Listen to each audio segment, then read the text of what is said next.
Hello दोस्तों, कैसे हैं आप लोग। जिक्के गुरु अनीस यूट्यूब चैनल में आपका स्वागत है। आशा करते हैं आप लोग बहुत ही अच्छे होंगे और आप लोग की तैयारी बहुत ही अच्छा चल रहा होगा। जैसा कि आप लोग को पता है, रेलवे ग्रुप डी का वैकेंसी रिलीज कर दिया गया है। करीब 32,000 पोस्ट के आसपास इसका वैकेंसी आया है। आज बहुत ही महत्वपूर्ण टॉपिक पर बात करेंगे दोस्तों। जनरली क्या होता है कि स्टार्टिंग टाइम में फॉर्म भरते समय इस चीज़ पर लोग ज़्यादा ध्यान नहीं देते हैं और मिस्टेक हो जाता है। अब लास्ट में बहुत ज़्यादा इसके रिगार्डिंग पछताना पड़ता है। हम बात कर रहे हैं दोस्त पोस्ट प्रिफरेंस को लेकर के कि कुछ पोस्ट ऐसा है जिसको आपको ध्यान में रखते हुए पोस्ट प्रिफरेंस को आपको डालना है। तो सबसे पहले उसी को रिगार्डिंग हम लोग बात कर लेते हैं दोस्तों कि कौन सा ऐसा पोस्ट है जो आपको आगे जाकर के बहुत ज़्यादा बेनिफिट देने वाला है और कौन सा ऐसा पोस्ट है कि जाकर के उसको एकदम लास्ट में रखना है। तो चूँकि हम ग्रुप डी में ऑलरेडी हम रहे हैं तो चीज़ें हमको उसको पता है, तो हमको लगा ज़रूर आप लोग को बताना चाहिए। बहुत सारे मेरे मित्र जो थे उस टाइम में तो पता नहीं चला, उस टाइम में वो भर दिए, बाद में पोस्ट को लेकर के बहुत प्रॉब्लम हुआ। रेलवे ग्रुप डी में एक पोस्ट होता है दोस्त, पॉइंट्समैन। मेरा पॉइंट्समैन ही हमको मिला था। पॉइंट्समैन का जनरली आप लोग देखते होंगे कि रेलवे के जो अथी पर रहता है, जो स्टेशन पर रहता है, जो झंडी दिखाता है, वो पॉइंट्समैन का ही काम होता है। और ख़ास करके देखते हो यार्ड में जो रहता है, यार्ड में भी ट्रेन वेन काटता है। मुख्य रूप से ये स्पेशलिटी नहीं है, इसका स्पेशलिटी यह है कि करीब टोटल 16-17 पोस्ट होता है। 17 पोस्ट में जो एक पॉइंट्समैन एक पोस्ट है, पॉइंट्समैन पोस्ट आपको 1 नंबर पर हर हाल में डालना है। कहिएगा क्यों पॉइंट्समैन 1 नंबर पर क्यों डालना है?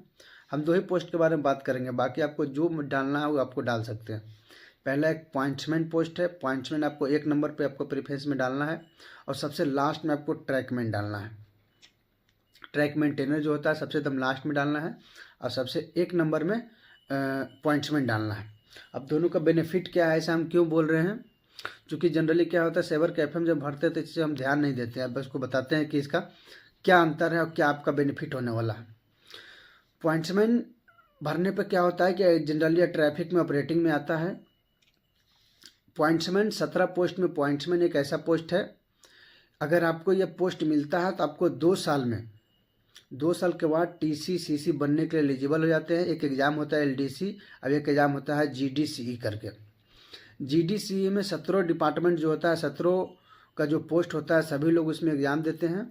और LDC में क्या होता है कि सिर्फ पॉइंट्समैन ही होता है, उसी के लिए ऑपरेटिंग वाले के लिए निकलता है। तो उसमें सिर्फ LDC एग्ज़ाम सिर्फ जितने पॉइंट्समैन हैं वही लोग दे सकते हैं। उसमें TC/CC 2 साल के जॉब सर्विस आपको होने के बाद 2 साल में आप एलिजिबल हो जाते हैं और 3 साल के बाद स्टेशन मास्टर और गार्ड बनने के लिए आप एलिजिबल हो जाते हैं। कोई भी पॉइंट्समैन जब देखिएगा आप पता करते होंगे, जब पता कर सकते हैं कि जानिएगा 2 या 3 साल 4 साल होते होते वो TC/CC स्टेशन मास्टर और गार्ड बन जाते हैं पॉइंट्समैन। दूसरा चीज़ होता है, जनरली देखो होता क्या है, पहले क्या होता था कि पहले डायरेक्ट जो सो पोस्ट मिलता था। अब क्या है कि आपका पोस्ट प्रिफरेंस के अनुसार, अब पोस्ट प्रिफरेंस के हिसाब से आपका पोस्ट मिलता है। पॉइंट्समैन जनरली जिनको पता होता है उनको तो अच्छी बात है, और जिनको नहीं पता होता है वो बहुत बड़ा ब्लंडर कर देते हैं और गलती कर देते हैं। इसके खमियाजा यह भुगतना पड़ता है कि अगर आप 1 नंबर पर ट्रैकमैन माने, जनरली क्या होता है कि ज़्यादा नंबर रहता है तो आपको पॉइंट्समैन मिलता है। पॉइंट्समैन अगर 1 नंबर पर बढ़ें तो आपको अच्छा नंबर आना चाहिए, चूँकि नंबर बेसिस पर अब पोस्ट प्रिफरेंस भी मिलने लगा है। मान लीजिए कि अगर आप ट्रैकमैन में 1 नंबर पर डाल दिए, कहें ना आप 100 में से 90 नंबर लाए हैं, तो आपको हर हाल में आपको ट्रैक मेंटेनर मिल जाएगा। अगर उसका मेडिकल फुलफिल कर रहे हैं तो आपको 1 नंबर में ट्रैकमैन मिल जाएगा। अब ऐसा बहुत सारा जब हम ज्वाइन किए थे तो दोस्त बहुत लोग ये गलती किया था। आज ट्रैकमैन का देख लीजिए क्या स्थिति है। ट्रैकमैन का जनरली बता देते हैं दोस्तों, थोड़ा सा हैवी वर्क हो जाता है। और आप लोग सुने भी होंगे कि ट्रैकमैन में नौकरी करने के बाद बहुत कम लोग निकलता है। ये सही बात भी है, क्योंकि आप फिजिकली हमेशा फिजिकली चीज़ें लेकर के ढोते हैं, फिजिकली वर्क करते हैं, तो फिर रूम में आकर के कहाँ से पढ़ाई कर पाइएगा, पढ़ाई नहीं हो पाता है। तो पॉइंट्समैन हमको लगा करके दोस्त को ज़रूर बताना चाहिए इस चीज़ के लिए, चूँकि हम किए हैं, हम इस चीज़ को जानते हैं। हम जनरली मेरा पोस्टिंग था NKJ में, न्यू कटनी जंक्शन में।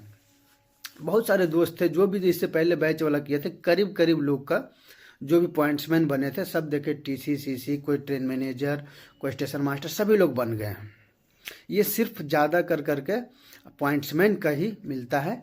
जनरली हम कहेंगे कि आप एक बार पता कर लीजिएगा। और ज़रूर पहले 1 नंबर में आपको पॉइंट्समैन डालना है और सबसे लास्ट ट्रैक मेंटेनर डालना है। ट्रैक मशीन हो गया, ट्रैक मेंटेनर हो गया, सब सबसे लास्ट में आपको डालना है। फिर चाहिए अगर सेकेंड पोस्ट में चलना है तो वर्कशॉप भी डाल सकते हैं, 8 घंटे का ड्यूटी है। ऐसे में क्या है कि रह करके जो 8 घंटा में नॉर्मली ड्यूटी कर करके आपको पढ़ाई लिखाई का बहुत अच्छा मौका मिल सकता है और चीज़ें आगे आराम से निकाल सकते हैं। लेकिन हाँ, जो LDC एग्ज़ाम का होता है वो सिर्फ पॉइंट्समैन ही दे सकता है। ग्रुप डी वालों के लिए बहुत ही अच्छा सुनहरा अवसर है। इस तरह से आए हैं आप लोग, मेहनत बहुत ही मन से करिए। और ख़ास करके पोस्ट प्रिफरेंस को लेकर के हम पहले भी इसके रिगार्डिंग वीडियो बनाए थे तो आप लोग को बताए थे। 1 नंबर में पॉइंट्समैन डालना है, सबसे लास्ट में ट्रैक मेंटेनर डालना है और इस चीज़ को ध्यान रखते हुए आपको फॉर्म फिलअप करना है।